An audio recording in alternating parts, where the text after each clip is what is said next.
the film's hilarious, and Lil Rel really kind of sets the comedic tone that everybody plays off of. How important was it to have him, in the center of this story and to have somebody that everybody can really play off of well?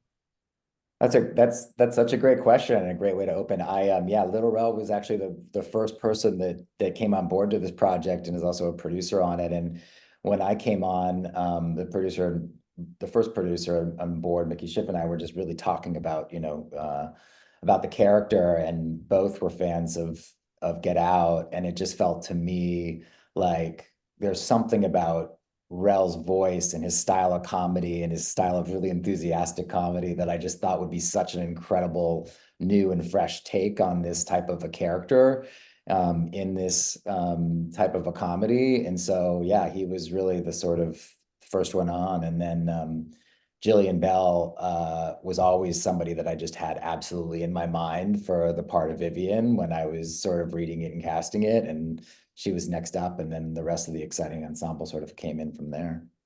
Yeah, you really put together a really strong ensemble here, which is so important for this genre. And one of the casting choices that really surprised me, not that he was in the movie, just the type of role, but Billy Magnussen, because we don't usually see him play a more lighthearted role. And I know he's a straight man to an extent in this, but what made him the right choice for this role? Because it was so nice seeing him in a different type of role. I saw him in that comedy Game Night. He plays a supporting role in that comedy Game Night, and I just thought he was so memorable and just stood out in the best possible way in that movie. And there was just something about that that I kept thinking about. And then I don't know if you saw the series Maniac that he was in. He really stood out, and there's something about him that is really good with comedy, even though he's thought of as a dramatic actor. So for me, it just was a kind of felt like a really exciting fit and just a really good kind of pairing off of Rel. And And with Jamie, same thing. I felt like Jamie brought on too. I just felt there was something about the chemistry that they would have in a romantic comedy type of way that just felt like it would be really nice. I like the setting of a high school reunion, and the music's also very much like 25 years ago. We have Hot in Here, we have that rock cover, which is really fun. I heard some Jamiroquai. How was it just picking out the music for the party sequences? Because there's some really fun tracks involved. No, thank you. Yeah, it was great. I have Howard Parr, who's been a long-term collaborator with me as a music supervisor, is just great. And it was one of those things where we started. I mean, Hot in Here was actually written into the script, so it was something that we knew that we wanted to sort of do and play off of. And then we kind of were like, all right, let's also just pepper in music from all times. It feels like it doesn't have to necessarily be only the time period of them being at high school. And we just sort of really just looked for known tracks and fun tracks and things that would just sort of feel nostalgic and still contemporary in some way. And we just pieced it together like that and just really experimented with things that felt right over the scenes. When I spoke with Rel, it became very clear that there's a lot of improv, and those guys really enjoyed playing off each other. He also mentioned it was like a 4 week shoot. So when you're on a very quick timetable, how's it finding that right kind of middle ground of letting the actors really play, especially when you have such talent, but also making sure you're staying on schedule and getting all of it done? That's a great question. I mean, we were shooting with two cameras almost the entire time, so that it kind of was maximizing the amount of shots that we were getting whenever we could. And then for me, it's like I personally have just sort of found that with comedy, in my personal experience, the more you let it breathe and the more you let really talented actors do improv and do things, just the better off it is. So in my mind, it's like as long as we were getting the intention out in the scene, and the murder mystery really gives you a roadmap that you can't veer off of too much. So then it just becomes about like allowing people to play. But a lot of times what we would do is we would kind of do things sort of a little bit more by script for a couple of takes and know that we had it, and then we would sort of, loosen up and play from there. And I love the high school mascot being used as the disguise for the killer. It keeps the identity hidden. It's a fun throwback.